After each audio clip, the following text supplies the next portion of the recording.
Job 25. Then Bildad the Shuhite answered and said, Dominion and fear are with God.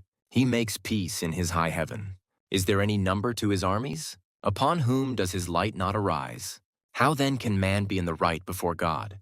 How can he who is born of woman be pure? Behold, even the moon is not bright, and the stars are not pure in his eyes. How much less man who is a maggot, and the son of man who is a worm? Job 26. Then Job answered and said, How you have helped him who has no power, how you have saved the arm that has no strength, how you have counseled him who has no wisdom, and plentifully declared sound knowledge, with whose help have you uttered words, and whose breath has come out from you. The dead tremble, under the waters and their inhabitants. Sheol is naked before God, and Abaddon has no covering. He stretches out the north over the void, and hangs the earth on nothing.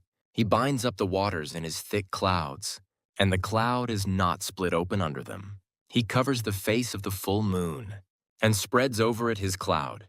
He has inscribed a circle on the face of the waters, at the boundary between light and darkness. The pillars of heaven tremble, and are astounded at his rebuke. By his power he stilled the sea. By his understanding he shattered Rahab. By his wind the heavens were made fair. His hand pierced the fleeing serpent. Behold, these are but the outskirts of his ways, and how small a whisper do we hear of him. But the thunder of his power who can understand? Job 27. And Job again took up his discourse and said, As God lives, who has taken away my right, and the Almighty, who has made my soul bitter, as long as my breath is in me, and the Spirit of God is in my nostrils, my lips will not speak falsehood, and my tongue will not utter deceit. Far be it from me to say that you are right. Till I die, I will not put away my integrity from me. I hold fast my righteousness and will not let it go. My heart does not reproach me for any of my days. Let my enemy be as the wicked, and let him who rises up against me be as the unrighteous. For what is the hope of the godless when God cuts him off? When God takes away his life? Will God hear his cry? When distress comes upon him? Will he take delight in the Almighty? Will he call upon God at all times? I will teach you concerning the hand of God. What is with the Almighty I will not conceal. Behold, all of you have seen it yourselves. Why then have you become altogether vain? This is the portion of a wicked man with God, and the heritage that oppressors receive from the Almighty. If his children are multiplied, it is for the sword, and his descendants have not enough bread. Those who survive him the pestilence buries, and his widows do not weep. Though he heap up silver like dust, and pile up clothing like clay, he may pile it up, but the righteous will wear it, and the innocent will divide the silver. He builds his house like a moth's, like a booth that a watchman makes. He goes to bed rich, but will do so no more. He opens his eyes, and his wealth is gone. Terrors overtake him like a flood. In the night, a whirlwind carries him off. The east wind lifts him up, and he is gone. It sweeps him out of his place.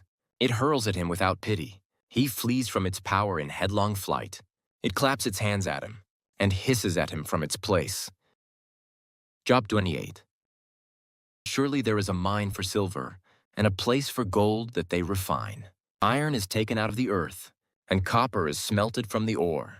Man puts an end to darkness, and searches out to the farthest limit, the ore in gloom and deep darkness. He opens shafts in a valley away from where anyone lives. They are forgotten by travelers.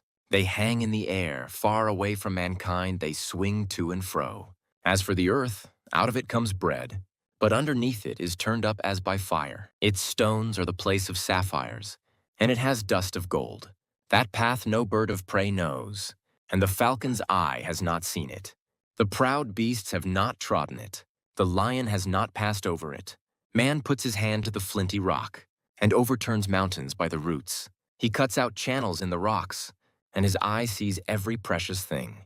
He dams up the streams so that they do not trickle, and the thing that is hidden he brings out to light. But where shall wisdom be found? And where is the place of understanding? Man does not know its worth, and it is not found in the land of the living.